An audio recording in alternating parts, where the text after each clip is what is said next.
धन्य कुंवारी मरियम मेल मिलाप की माता। द ब्लेस्ड वर्जिन मेरी, द मदर ऑफ रिकंसिलिएशन। मां मरियम के जन्मोत्सव की तैयारी का तीसरा दिन, स्वास्थ्य की माता वेलांगनी की नवरोजी प्रार्थना का तीसरा दिन। हम मां मरियम के जन्मोत्सव मनाने के लिए अपने आप को तैयार कर रहे हैं।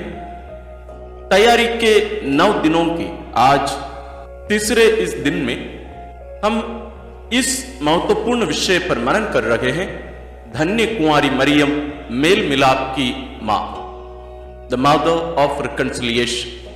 यह बहुत ही महत्वपूर्ण एक विषय है हमारे क्रिस्तीय जीवन में।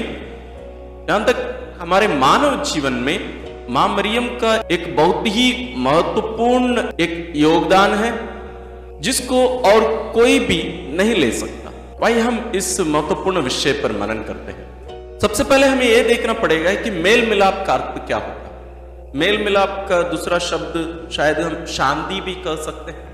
ये मेल मिलाप के लिए उसके पहले एक कंडीशन होना चाहिए, एक स्थिति होनी चाहिए कि दो लोग या कुछ लोगों के बीच में अशांति या शत्रुता। ये शत्रुता किन किन के बीच में? वो शत्रुता थी ईश्वर और मनुष्यों के बीच में। हम जानते हैं कि मनुष्य अपने पाप के कारण ईश्वर से अलग हो गया। ईश्वर और मनुष्य के बीच में दुश्मनी, शत्रुता उत्पन्न हुई, और इस स्थिति को सुधारने के लिए, ये टूटे हुए रिश्ते को एक करने के लिए ईश्वर अपने इकलौते पुत्र को इस धरती पर भेजे, और वे आकर अपनी मृत्यु के द्वारा इस टूटे हुए रिश्ते को एक कर दिए, शांति स्थापित किए, या हमारा ईश्वर के साथ मेल कराए। तो यह बात स्पष्ट है कि मेल मिलाप की जरूरत थी। मतलब ईश्वर और मनुष्य के बीच में खाई थी या अलगाव था। रोमियो के नाम संत पौलुस का पत्र अध्याय 5 पद संख्या 8 से आगे हम इस बात को बहुत बेहतर तरीके से समझ सकते हैं, लेकिन हम 1-2 वचन पर मनन करेंगे। हम शत्रु ही थे जब ईश्वर के साथ हमारा मेल उसके पुत्र की मृत्यु द्वारा हो गया था, और उसके साथ मेल हो जाने के बाद उसके पुत्र के जीवन द्वारा निश्चय ही हमारा उद्धार होगा। तो हमारा ईश्वर के साथ मेल हो गया, ये प्रभु यीशु के द्वारा हुआ। कलासियों के नाम संत पौलुस का पत्र अध्याय 1 पद संख्या 20 में लिखा है, मसीह ने क्रूस पर जो रक्त बहाया उसके द्वारा ईश्वर ने शांति की स्थापना की। इस तरह ईश्वर ने उन्हीं के द्वारा सब कुछ का, चाहे वह पृथ्वी पर हो या स्वर्ग में, अपने से मेल कराया। तो ईश्वर और मनुष्य के बीच में जो शत्रुता थी, उसको ईश्वर अपने पुत्र की मृत्यु के द्वारा, उनके रक्त के द्वारा नष्ट करके दोनों को एक कर दिए। इस बात को और थोड़ा सा गहरे रूप से हमें समझना है। एफेसियों के नाम संत पौलुस का पत्र अध्याय 2 पद संख्या 16 में लिखा है, उन्होंने क्रूस द्वारा दोनों का एक ही शरीर में ईश्वर के साथ मेल कराया, और इस प्रकार शत्रुता को नष्ट कर दिया। एक ही शरीर में ईश्वर के साथ मेल कराया। और पद संख्या 14 में संत पौलुस लिखते हैं, क्योंकि वही हमारी शांति है, ही इज आवर रिकंसिलिएशन। तो यह मेल मिलाप केवल एक कार्य नहीं है, यह मेल मिलाप एक व्यक्ति है। लेकिन हम यहां मनन कर रहे हैं, धन्य कुंवारी मरियम मेल मिलाप की माता। इन वचनों के द्वारा हम यह देखें कि प्रभु यीशु अपनी मृत्यु के द्वारा हमें ईश्वर के साथ एक कर दिए, ईश्वर के साथ हमारा मेल कराए। लेकिन उनकी मृत्यु के पहले ही वास्तव में वो मेल मिलाप का कार्य प्रारंभ हो चुका था। कहां पर? एक कोई जगह पर नहीं, बल्कि एक व्यक्ति के गर्भ में। वही है धन्य कुंवारी मरियम का गर्भ। उस पवित्र स्थान पर जहां पुत्र ईश्वर पवित्र आत्मा के द्वारा वहां प्रवेश किए मरियम के गर्भ में, वहां से मरियम के शरीर लेकर अपने साथ उस शरीर को एक कर दिए। मतलब शरीर धारण का अर्थ त्रिएक ईश्वर में से जो दूसरा व्यक्ति है, यानी पुत्र ईश्वर मानव रूप धारण करना, वो व्यक्ति मरियम के गर्भ में प्रवेश करते हैं और वहां से मरियम से शरीर धारण करते हैं। धन्य कुंवारी मरियम से जो शरीर धारण किए थे, ये सारी मानवता का शरीर है। यानी प्रभु यीशु के शरीर में अब मेल मिलाप हो चुका है। मतलब उनके शरीर में जिस शरीर को वे धारण किए, उसका ईश्वर के साथ मेल हो जाता है। अब वे एक व्यक्ति, उनमें दो स्वभाव है, ईश्वरीय स्वभाव और मानवीय स्वभाव। तो पुत्र ईश्वर में अब दो स्वभावों के साथ यहां मेल मिलाप का कार्य एक प्रकार से एक निश्चित स्थिति पर पहुंच जाती है। और यह सब हो रहा है कहां? मां मरियम के गर्भ में। यह मेल मिलाप का कार्य सबसे पहले मां मरियम के गर्भ में स्थापित होता है, ना केवल प्रारंभ होता है, वास्तव में वो स्थायी है ये स्थिति। और जो शरीर ईश्वर मरियम से धारण किए थे, उस शरीर को आज तक वो त्यागे नहीं है, वो हमेशा उनके साथ जुड़ गया। इसलिए हम थोड़ी देर पहले देखे कि प्रभु यीशु ही हमारी शांति है, प्रभु यीशु ही हमारी शांति है। एफेसियों के नाम संत पौलुस का पत्र अध्याय 2 पद संख्या 14 में हम थोड़ी देर पहले यही बात देखे कि प्रभु यीशु ही हमारी शांति है। ये जो शांति है, जिनका नाम स्वयं प्रभु यीशु है, वो मरियम के गर्भ में रहे 9 महीने तक। और उस गर्भ को वो कोई एक फैक्ट्री के रूप में उपयोग नहीं किए, बल्कि वास्तव में एक मां के रूप में मरियम को स्वीकार करके मरियम के गर्भ में वे रहे, जैसे हम हर एक हमारी मां के गर्भ में 9 महीनों तक रहे। और जिस रीति से हम हमारी मां को मां कहकर पुकारते हैं, बुलाते हैं, उतने ही वास्तविकता के साथ, सच्चाई के साथ प्रभु यीशु भी धन्य कुंवारी मरियम को मां कहकर बुलाए। मरियम के गर्भ से बाहर निकलने के बाद या थोड़ा सा बड़े होने के बाद प्रभु यीशु अपनी मां को त्यागे नहीं थे। वे सदैव, जैसे हम हमारी मां के साथ, पिता के साथ जुड़े रहकर रिश्ते में बने रहते हैं, वैसे ही प्रभु यीशु भी धन्य कुंवारी मरियम के साथ हमेशा से जुड़े रहे, उनका आदर सम्मान करते हुए उनके अधीन में रहे। हम वचनों में इसको पढ़ सकते हैं। तो यह बात स्पष्ट हो रही है कि प्रभु यीशु जो हमारी शांति है, जो मेल मिलाप कराए हमारे ईश्वर के साथ, वे धन्य कुंवारी मरियम के बेटे हैं। तो हम कह सकते हैं वो मेल मिलाप की मां, यानी प्रभु यीशु ही हमारा मेल मिलाप है, हमारी शांति है। अब हम आते हैं हमारे जीवन में, आज के परिवेश में, जब हम ईश्वर से अलग हो जाते हैं हमारे दैनिक जीवन के पापों के कारण, वो कैसे हमारा पुनः ईश्वर के साथ मेल कराने का कार्य कर सकती है। और इसके लिए एक शर्त है, एक कंडीशन है कि हमें धन्य कुंवारी मरियम को हमारी मां के रूप में स्वीकार किया रहना जरूर। जब तक हम स्वीकार नहीं करेंगे, ये कार्य हमारे जीवन में संपन्न नहीं हो सकता। तो मां मरियम कैसे करती है?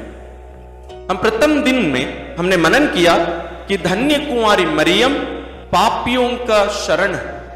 वहां हमने देखा है कि कैसे हम मां मरियम के पास भरोसे के साथ जाकर हम ईश्वर की दया का अनुभव कर सकते हैं। और यहां हम मनन कर रहे हैं कि धन्य कुंवारी मरियम मेल मिलाप की मां है। तो मां मरियम सबसे पहले, जैसे एक घर में मान लीजिए एक बेटा अपने पिता के साथ लड़ाई किया, मां क्या करती है? मां दोनों से जाके बात करती है, बेटे को समझाने लगती है, साथ में अपने पति को भी समझाने लगती है। वही कार्य मां हमारे साथ भी करती है। जब हम मां को हमारे जीवन में जगह देते हैं, स्थान देते हैं, महत्व देते हैं, तो मां हमारे साथ भी वही करती है, हमसे भी बातें करती है, हमसे भी कहती है कि बेटा देखो ये ठीक नहीं है, तुम्हें ऐसे नहीं रहना चाहिए, तुम्हें पिता के पास वापस लौटकर उनसे मेल करा लेना चाहिए, क्योंकि वो तुम्हारे पिता हैं। और जैसे मां अपने पति से, उस बेटे के पिता से बात करती है, उनके लिए दया की भीख मांगती है, क्षमा मांगती है, उसी प्रकार मां मरियम आपके लिए और मेरे लिए आज भी करती है। हम हर एक के लिए विनती करती है, दया की, क्षमा की मांग करती है पिता से। दूसरी बात, ये दोनों से जरूर बात करती, उसके साथ साथ हम में वो पाप का बोध भी कराती। और जैसे मैंने कहा, इसके लिए एक शर्त, एक कंडीशन है कि हमें मां को हमारे जीवन में महत्व देना अनिवार्य है। जैसे उदाहरण के लिए मां लोग जैसे पहले खाना बनाते थे, अब ये तो गैस है, पहले जैसे चूल्हा में खाना बनाते थे, हाथ में वो राख लग जाता था और चेहरे में कुछ पसीना आ गया या कुछ हुआ तो मां लोग क्या करती थी, बहन लोग क्या करती थी, अपने हाथ से चेहरा पोंछ लेती थी और अनजाने में ही वो राख चेहरे पे लग जाता था, काला उधर उधर चेहरे में दिख जाता। आजकल तो बहुत कम ऐसे होता है। तो उस बहन को, उस मां को कैसे पता चलेगा कि उनके चेहरे में कुछ काला हुआ या कुछ गंदगी? उसके लिए उन्हें आईना देखना पड़ेगा या कोई व्यक्ति आईना बनकर उनके सामने खड़े होकर उनको बताना पड़ेगा, बहन या मां, आपके चेहरे में कुछ है। यही कार्य मां मरियम हमारे जीवन में करती। जब हम पाप में डूबे रहते हैं, मां मरियम हमारे सामने आकर खड़े हो जाती है और बोलती है, देखो बेटा, ये पाप। तो हमारे जीवन में पाप का बोध कराने का कार्य भी मां मरियम करती है। इसको वे अपने जीवन द्वारा भी हमें सिखाती हैं।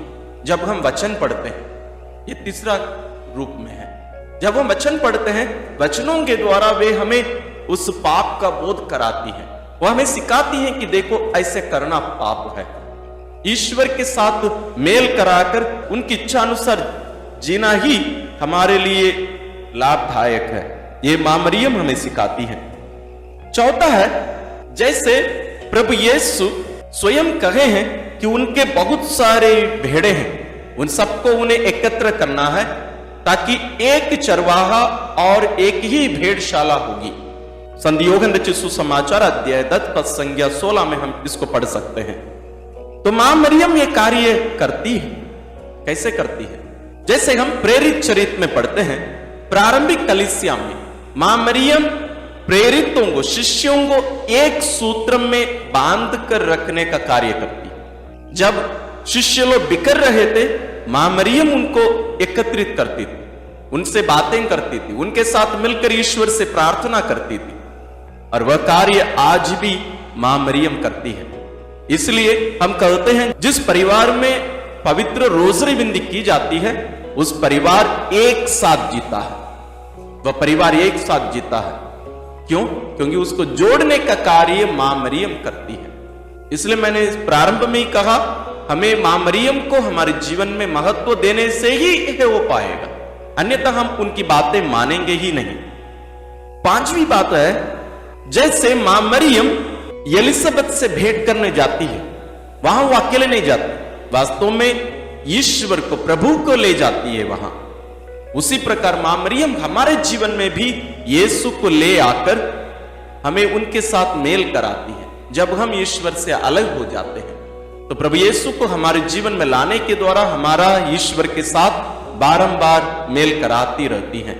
तो इस प्रकार हम देखते हैं कि मां मरियम को हम मेल मिलाप की मां कह सकते हैं, लेकिन उसके लिए हमें मां मरियम को हमारे जीवन में महत्व देना, मां के रूप में स्वीकार करना और उनकी बातों को मानकर उसके अनुसार चलना अनिवार्य है। वेलांगनी में विराजमान स्वस्थ की माता हम सबों के लिए प्रार्थना करें, विनती करते रहें और प्रभु यीशु को हमारे जीवन में बारंबार लाए। और जब कभी हम ईश्वर से दूर हो जाएं, हमें पाप का बोध करा के वे हमें ईश्वर के साथ मेल कराते रहें, ताकि हम ईश्वर के उद्धार का, शांति का अनुभव करके हम अनंत जीवन तक पहुंच पाए। अब हम तीसरे दिन की नोवेना प्रार्थना में प्रवेश करते हैं। तीसरा दिन। हे हमारी प्रेमी माता, हे सच्चरित्र के आदर्श, तुझे प्रणाम। बचपन से ही तू माता पिता के प्रेम से दूर हुई और संसार के सुख को तुझ समझकर तूने मंदिर में प्रवेश किया। इससे तू हमें सिखाती है कि ईश्वर ही धन है और उसके प्रिय बना रहना ही सौभाग्य है। हमने बपतिस्मा के समय धन, संसार और शैतान को छोड़ देने की प्रतिज्ञा की थी, फिर भी उस प्रतिज्ञा की अवहेलना करके हम सांसारिक सुख में लिप्त रहे और हमने पाप किए। ईश्वर से हमने मुख मोड़ा और नश्वर सुख की खोज की। उसके प्रेम को हमने ठुकराया। हे करुणानिधि निर्मल कुंवारी, हम अपने पापों से घृणा करते हैं। ऐसी दुर्दशा में हम किसकी शरण लें? हम पथभ्रष्ट अंधे की तरह भटक रहे हैं। क्या तू हमारा पथ प्रदर्शन नहीं करेगी? हे प्रतापी माता, क्या तू हमें पार नहीं लगाएगी? हाँ, चाहे माँ अपने पुत्र को भूल जाए, पर तू हमें ना भूल। हमें यह कृपा दिला कि प्रभु यीशु के घाव हमारी शरण और उसकी मृत्यु हमारा त्राण बने। आमीन। स्वास्थ्य की माता की स्तुति विनती। प्रभु दया कर, प्रभु दया कर, क्रिस्त दया कर, क्रिस्त दया कर, प्रभु दया कर, प्रभु दया कर, क्रिस्त हमारी सुन, क्रिस्त हमारी विनती पूरी कर। स्वर्गवासी पिता ईश्वर, हम पर दया कर। पुत्र ईश्वर, दुनिया के मुक्तिदाता, हम पर दया कर। पवित्र आत्मा ईश्वर, हम पर दया कर। पवित्र त्रित्व एक ही ईश्वर, हम पर दया कर। आदि पाप रहित उत्पन्न मरिया, हे स्वास्थ्य की माता, हमारे लिए प्रार्थना कर। विश्व सृष्टि के पूर्व निश्चित, हे स्वास्थ्य की माता, हमारे लिए प्रार्थना कर। आदि में देवदूतों को सूचित, हे स्वास्थ्य की माता, हमारे लिए प्रार्थना कर। आदम को सूचित, हे स्वास्थ्य की माता, हमारे लिए प्रार्थना कर। पाप तम को दूर करने वाली प्रकाश पुंज, हे स्वास्थ्य की माता, हमारे लिए प्रार्थना कर। नबियों द्वारा भोर का तारा सूचित, हे स्वास्थ्य की माता, हमारे लिए प्रार्थना कर। लाभप्रद मेघ स्वरूप, हे स्वास्थ्य की माता, हमारे लिए प्रार्थना कर। भलाई के पात्र, हे स्वास्थ्य की माता, हमारे लिए प्रार्थना कर। धर्म पूर्वजों द्वारा प्रशंसित, हे स्वास्थ्य की माता, हमारे लिए प्रार्थना कर। शैतान का सिर कुचलने वाली, हे स्वास्थ्य की माता, हमारे लिए प्रार्थना कर। राजकुल में श्रेष्ठ वंशज, हे स्वास्थ्य की माता, हमारे लिए प्रार्थना कर। संत योखिम और अन्ना की पुत्री, हे स्वास्थ्य की माता, हमारे लिए प्रार्थना कर। विशेष प्रसाद स्वरूप जन्मी, हे स्वास्थ्य की माता, हमारे लिए प्रार्थना कर। दूतों और संतों से अधिक प्रज्वल, हे स्वास्थ्य की माता, हमारे लिए प्रार्थना कर। सर्वोत्तम भक्तिमय, हे स्वास्थ्य की माता, हमारे लिए प्रार्थना कर। ईश्वरीय अनुग्रह से प्रकाशित, हे स्वास्थ्य की माता, हमारे लिए प्रार्थना कर। ईश पुत्र से संयुक्त, हे स्वास्थ्य की माता, हमारे लिए प्रार्थना कर। सब संतों से श्रेष्ठ, हे स्वास्थ्य की माता, हमारे लिए प्रार्थना कर।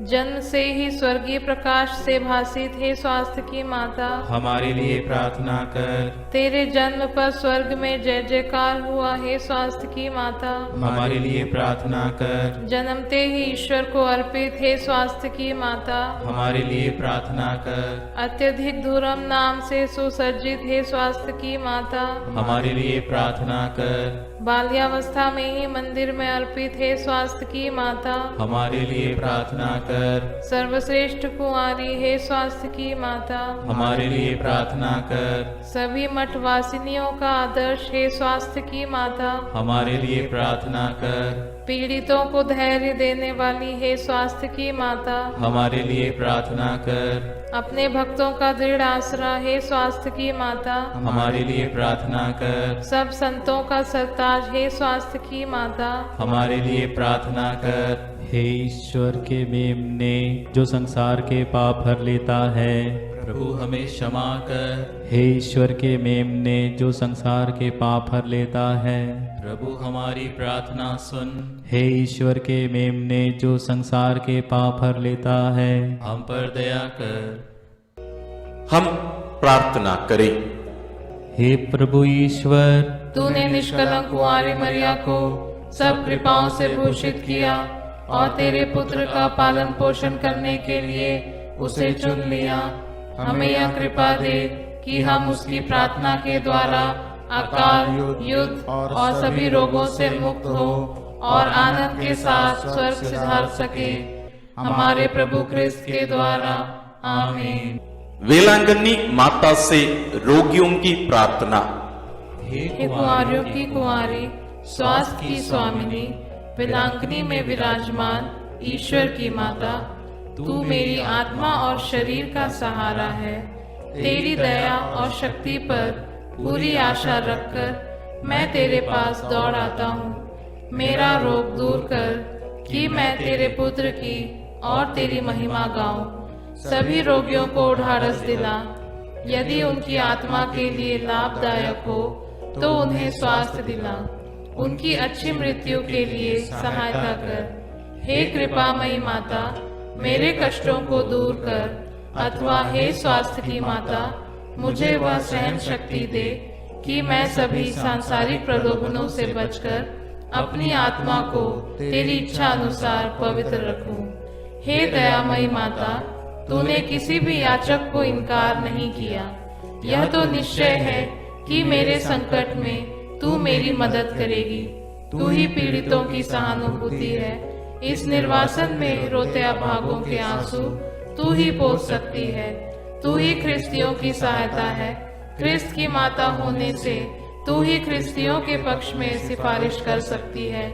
हे दयामयी और शक्तिमती माता, हमारी देखभाल कर, कष्ट पीड़ा से हमारी रक्षा कर। हे स्वामिनी, प्रार्थना कर कि मैं परमेश्वर के साथ अनंत काल तक आनंद पाने के लिए अच्छा क्रिस्तीय जीवन बिता सकूं। आमीन। आत्मा शरीर की जरूरतों में प्रार्थना। मेरी स्वामिनी, तू ईश्वर द्वारा दिया गया मेरा सच्चा सहारा है। आतंक के समय, विश्राम के शिविर, पाप के अंधकार में लड़खड़ाती आत्माओं के प्रकाश, निर्बलों के बल, दरिद्रों के धन, पीड़ितों की आशा, मानव प्रेमी ईश्वर की माता होने के नाते मुझ पर दया कर। तू मुझे भली भांति जानती है, इसलिए मैं तुझसे यह विनती करता हूँ। स्वर्ग और पृथ्वी की रानी, कृपा पूर्ण मरिया, पापियों की शरण, पाप सागर में डूबे लोगों के सहारे तेरी सहायता से दास मुक्ति पाते हैं। रोगियों के स्वास्थ्य, पीड़ितों के सहारे, संसार मुक्ति के सिंहासन तेरी शरण में आए मुझ पापी को अस्वीकार मत कर, परंतु मेरी याचना स्वीकार कर। आमीन। वेलांगनी माता से नवरोजी प्रार्थना। हे अति पवित्र कुंवारी, पवित्र त्रित्व के द्वारा प्रभु ख्रिस्त की माता बनने चुनी गई निष्कलंका, मैं तेरा सेवक तुझे उस महान आनंद की याद दिलाता हूँ जब ईश्वर का पुत्र तेरे गर्भ में आया। मैं अपनी भक्ति द्वारा तेरे उस आनंद को और भी बढ़ाना चाहता हूँ। पीड़ितों के प्रति करुणामय माता, मेरे पीड़ामय जीवन को आनंदमय बना। तेरे पुत्र की महान शक्ति पर भरोसा रखकर मैं अपनी अर्जियां तेरे सामने रखता हूँ। यदि मेरी ये अर्जियां मेरी आत्मा के लिए लाभप्रद हो तो इन्हें मुझे दिला। यदि मेरी मांगे ईश्वरी इच्छा के प्रतिकूल हो तो मुझे अन्य आवश्यक कृपाएं दिला। यहाँ अपनी मांगे रखें। हे ईश्वर की माता, तुझ पर मेरा भरोसा है, इसलिए मैं यह नौरोजी प्रार्थना कर रहा हूँ। यीशु के जन्म के समय जो आनंद तुझे प्राप्त हुआ उसकी हम याद करते हैं और उसके सम्मान में यह नौरोजी प्रार्थना करते हैं। तू उसे सुन और मेरे 9 प्रणाम मरिया को भी स्वीकार कर। प्रणाम मरिया, कृपा पूर्ण, प्रभु तेरे साथ है। धन्य है तू स्त्रियों में और धन्य है तेरे गर्भ का फल यीशु। हे संत मरिया, ईश्वर की माँ, प्रार्थना कर हम पापियों के लिए अब और हमारे मरने के समय। आमीन। प्रणाम मरिया, कृपा पूर्ण, प्रभु तेरे साथ है। धन्य है तू स्त्रियों में और धन्य है तेरे गर्भ का फल यीशु। हे संत मरिया, ईश्वर की माँ, प्रार्थना कर हम पापियों के लिए अब और हमारे मरने के समय। आमीन। प्रणाम मरिया, कृपा पूर्ण, प्रभु तेरे साथ है, धन्य है तू स्त्रियों में और धन्य है तेरे गर्भ का फल यीशु। हे संत मरिया, ईश्वर की माँ, प्रार्थना कर हम पापियों के लिए, अब और हमारे मरने के समय। आमीन। प्रणाम मरिया, कृपा पूर्ण, प्रभु तेरे साथ है, धन्य है तू स्त्रियों में और धन्य है तेरे गर्भ का फल यीशु। हे संत मरिया, ईश्वर की माँ, प्रार्थना कर हम पापियों के लिए, अब और हमारे मरने के समय। आमीन। प्रणाम मरिया, कृपा पूर्ण, प्रभु तेरे साथ है, धन्य है तू स्त्रियों में और धन्य है तेरे गर्भ का फल यीशु। हे संत मरिया, ईश्वर की माँ, प्रार्थना कर हम पापियों के लिए, अब और हमारे मरने के समय। आमीन। प्रणाम मरिया, कृपा पूर्ण, प्रभु तेरे साथ है, धन्य है तू स्त्रियों में और धन्य है तेरे गर्भ का फल यीशु। हे संत मरिया, ईश्वर की माँ, प्रार्थना कर हम पापियों के लिए, अब और हमारे मरने के समय। आमीन। प्रणाम मरिया, कृपा पूर्ण, प्रभु तेरे साथ है, धन्य है तू स्त्रियों में और धन्य है तेरे गर्भ का फल यीशु। हे संत मरिया, ईश्वर की माँ, प्रार्थना कर हम पापियों के लिए, अब और हमारे मरने के समय। आमीन। प्रणाम मरिया, कृपा पूर्ण, प्रभु तेरे साथ है, धन्य है तू स्त्रियों में और धन्य है तेरे गर्भ का फल यीशु। हे संत मरिया, ईश्वर की माँ, प्रार्थना कर हम पापियों के लिए, अब और हमारे मरने के समय। आमीन। प्रणाम मरिया, कृपा पूर्ण, प्रभु तेरे साथ है, धन्य है तू स्त्रियों में और धन्य है तेरे गर्भ का फल यीशु। हे संत मरिया, ईश्वर की माँ, प्रार्थना कर हम पापियों के लिए, अब और हमारे मरने के समय। आमीन। हे ईश्वर की पवित्र माँ, संत गैब्रियल के नम्र प्रणाम के साथ मैं भी तुझे प्रणाम करता हूँ। मेरी यह कामना है कि ये प्रणाम मरिया तेरे मुकुट के तारे बनकर चमके। हे पीड़ितों के आश्रय, सभी संतों के पुण्य कार्यों के खातिर तू मेरी यह मांग पूरी कर। तेरे और तेरे पुत्र के प्रेम की याद करके मेरी यह अर्जी स्वीकार कर और ईश्वर से यह मुझे प्रदान कर। आमीन। प्रभु आप लोगों के साथ हो। सर्वशक्तिमान ईश्वर पिता और पुत्र और पवित्र आत्मा का आशीर्वाद आप लोगों पर उतरे और सदा बना रहे। आमीन। स्वास्थ्य की माता वेलांगनी के द्वारा ईश्वर हम सबों को, आप सबों को विशेष आशीष प्रदान करें।